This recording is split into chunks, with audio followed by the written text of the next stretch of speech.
మీరు ఎవరినైనా అడిగేస్తారు. ఇదిగా సార్, ఈ కథ మీరు ఎప్పుడో లాంగ్ బ్యాక్ విన్నాను అన్నారు. మన ధీరజ్ గారి ఇంటర్వ్యూలో కూడా అదే చెప్పారు. లాంగ్ బ్యాక్ విన్న కథని తిరిగి తిరిగి మళ్ళీ ధీరజ్ దగ్గరికి వచ్చి ధీరజ్ గారు మీ దగ్గరికి వచ్చింది. అరే ఈ కథ నేను విన్నాను అన్నారు. అసలు మీకు అంత నచ్చిన కథ మొదట్లోనే అప్పుడే వచ్చినప్పుడు ఎందుకు దాన్ని ఎందువల్ల వెనక్కి వెళ్ళిపోయి మళ్ళీ ఈ విధంగా రావాల్సి వచ్చింది? మధ్యలో ఫస్ట్ వెబ్ ఒరిజినల్గా తీద్దామని అనుకుని మొదట్లో విన్నానండి. విన్నప్పుడు ఒక బడ్జెట్ ఏదో అనుకున్నాం. దానికి దీన్ని వంచి సినిమాగా అలా తీయడం ఇది కరెక్ట్ కాదు. మంచి యాక్టర్స్ కావాలి, దీన్ని సినిమాగానే తీద్దాం అని అప్పుడు పాసులో పెట్టాం. ఆ సినిమాగానే తీద్దాం అనుకున్నప్పుడు అప్పుడప్పుడు ఈయన కనపడుతున్నారు, నేను అడుగుతూనే ఉన్నాను. ఈ మధ్యలో ఇద్దరం తీద్దామని ఇంకో కథ మీద కూడా వర్క్ చేశాం. దానికన్నా ఈ కథ బాగుంటుంది కదా అని దీన్ని తీసుకున్నాం. అట్లా జరిగింది అది. సో జరగాల్సి ఉంది అట్లాగా. సార్ మీరు ఇప్పుడు ఈ స్టేజ్ మీద మిమ్మల్ని చూస్తుంటే ఆ మధ్యన ఓ స్టేజ్ మీద బండ్ల గణేష్ మీ గురించి మంచిగానే మాట్లాడుతున్నా కొంచెం లాస్ట్ మినిట్లో వచ్చి క్రెడిట్ తీసుకుంటారు అనేది మళ్ళీ గుర్తు వస్తుంది. మీరు ఆ మాటలకి బాగా ఫీల్ అయ్యారని ఇన్సైడ్ వర్గాలు పోగట్ట మీరు ఎంతవరకు వీరే ఉంటారు? నేను ఈ సమాధానం చెప్పడానికి నాకు స్థాయి ఉంది, చెప్పట్లేదు. అరవింద్ గారు సార్ ఇందాక చాలామంది సార్ వాళ్ళందరూ ఏంటంటే వాళ్ళందరూ మాకు ఏంటంటే నేబర్స్ లాంటి వాళ్ళు. రోజు పొద్దున్నే కనపడుతూ ఉంటారు, పొద్దున్న సాయంత్రం ఆఫీస్కి వెళ్ళేటప్పుడు. మీరేంటంటే గెస్ట్ ఎప్పుడో కానీ రారు, పైగా దూరం చుట్టూ అనమాట, అంత గమ్మున దొరకరు. చెప్పండి.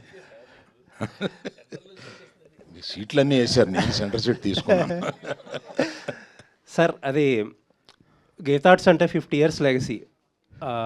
ఎన్నో మీరు అన్నారు ఇందాకే 1.5 నుంచి 3.5 అంటే కోట్లు సంపాదించారని చెప్పారు కాబట్టి ఇంకా కొత్తగా చెప్పడానికి ఏం లేదు. అలాంటి గీతార్ట్స్ ఎందుకు సేఫ్ గేమ్ ప్లే చేస్తున్నారు ఈ మధ్యకాలంలో? ఎందుకంటే మీ నెక్స్ట్ తరం జూనియర్స్ అందరూ యాక్టివ్గా సినిమాలు చేస్తున్నారు. అరవింద్ గారు ఎక్కువగా ప్రజెన్స్లోనే ఉంటున్నారు.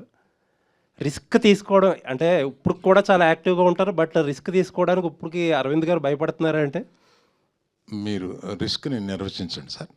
అది మీరు నిర్వచిస్తేనే కరెక్ట్గా ఉంటుంది. నేను ఇది రిస్క్ కింద ఫీల్ అవుతున్నాను. మీరు ఫైనాన్షియల్గానే మాట్లాడాల్సి వస్తే ఇది రిస్క్గా ఫీల్ అవుతాను. ఫైనాన్షియల్గా అనుకుంటే మీరు ఫైనాన్షియల్గా కాకుండా రిస్క్ తీసుకోమని ఇంకేదైనా చెప్తున్నారు. Every film is a risk, for every producer it's a risk. Risk గ్యారంటీలతోటి ఇక్కడికి వచ్చేది ప్రేక్షకులని గ్యారంటీతో ఏది తీసుకురాలేండి. ఎవ్రీ ఫిలిం వరుస హిట్స్ కొట్టిన డైరెక్టర్స్ కానీ బ్యానర్స్ కానీ వాళ్ళకి ఫస్ట్ సినిమా పడుతుంది అని అంటే లోపల దడ ఉంటుందండి ఎవరికైనా.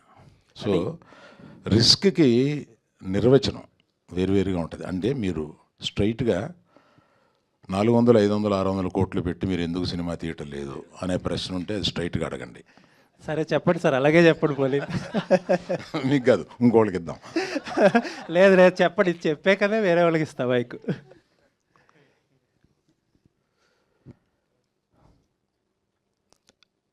అర్జున్ తోటి చరణ్ తోటి తీయాలండి, తీసి రెమ్యునరేషన్ ఇవ్వాలి, అది ఇంటికే వస్తుంది. బయట వాళ్ళు ఇస్తే ఇది ఇంటికే వస్తుంది.